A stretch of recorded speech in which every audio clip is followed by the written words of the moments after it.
लोकसभा चुनाव में जनता ने भाजपा के हिंदुत्व के एजेंडे को नकारा है और पीएम मोदी की लोकप्रियता भी घटी है, जबकि इंडिया गठबंधन पर लोगों का विश्वास बढ़ा है और देश में इंडिया गठबंधन ने अच्छा प्रदर्शन किया है। शिमला में पत्रकार वार्ता कर कांग्रेस के राष्ट्रीय प्रवक्ता व विधायक कुलदीप राठौर ने कहा कि 400 पार का एनडीए नारा लगा रही थी, लेकिन 300 से भी कम सीटों पर ही एनडीए को संतुष्ट होना पड़ा है। देश में एनडीए सरकार बनाने जा रही है, लेकिन बैसाखियों के सहारे एनडीए सरकार ज्यादा दिन चलने वाली नहीं है। पंजाब दस्तक के लिए सुरेंद्र राणा की रिपोर्ट। फ्रेंड्स, सरकार जो है शपथ लेने जा रही है और मोदी साहब तीसरी बार शपथ लेने जा रहे हैं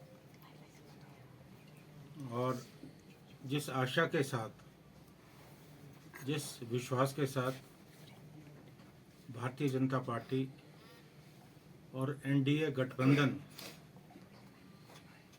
सत्ता में आना चाहता था, देश की जनता ने ऐसा नहीं होने दी।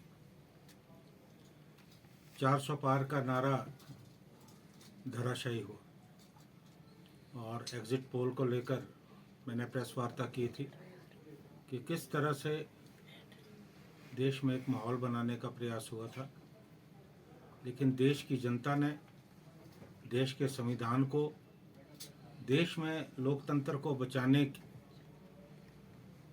की मुहिम का समर्थन किया और भारतीय जनता पार्टी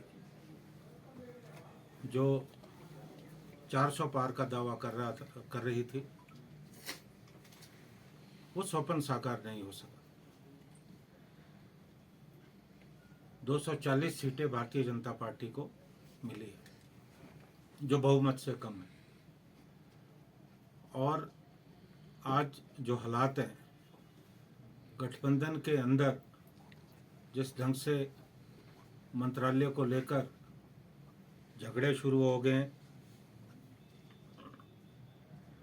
और कई मुद्दों पर परस्पर विरोधाभास है, क्योंकि जेडीयू का बयान आया है जो एनडीए गठबंधन का हिस्सा है कि अग्निवीर पर जो है उनकी सोच सरकार से अलग है, जो पिछली सरकार है। और कोई ऐसे मामले जिनको लेकर जो है गतिरोध जो है चल रहा है। चंद्रबाबू नायडू आंध्र प्रदेश के लिए अलग पैकेज की मांग कर रहे हैं,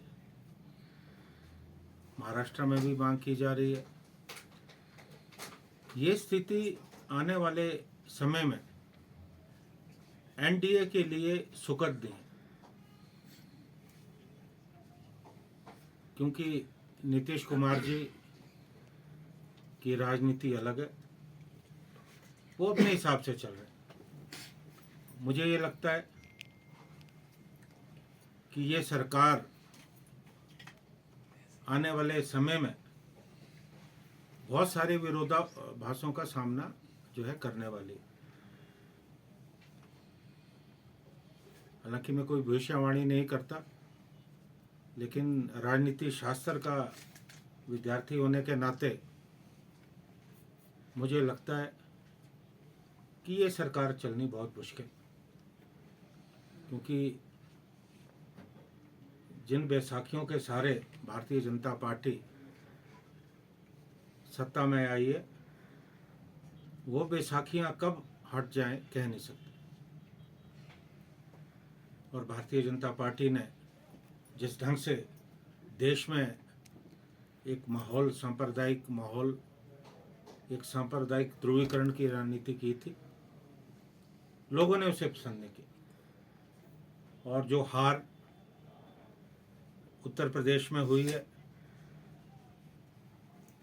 उससे कहीं ना कहीं भारतीय जनता पार्टी की चूल्हे हिली है। 19 से ज़्यादा मंत्री जो है चुनाव हारे और इनमें स्मृति ईरानी भी शामिल है। और एक बात का आप अंदाज़ा लगा सकते हैं कि प्रधानमंत्री मोदी जिस सीट से लगभग 4.25 लाख से जीते थे, वो अंतर जो है लगभग 1.5 लाख का रह गया। कि लोकप्रियता का जो ग्राफ है वो कितना ज़्यादा कम हुआ है। और अयोध्या में जहाँ राम मंदिर बना, वहाँ भी अयोध्या के लोगों ने भारतीय जनता पार्टी की राजनीति को पसंद नहीं किया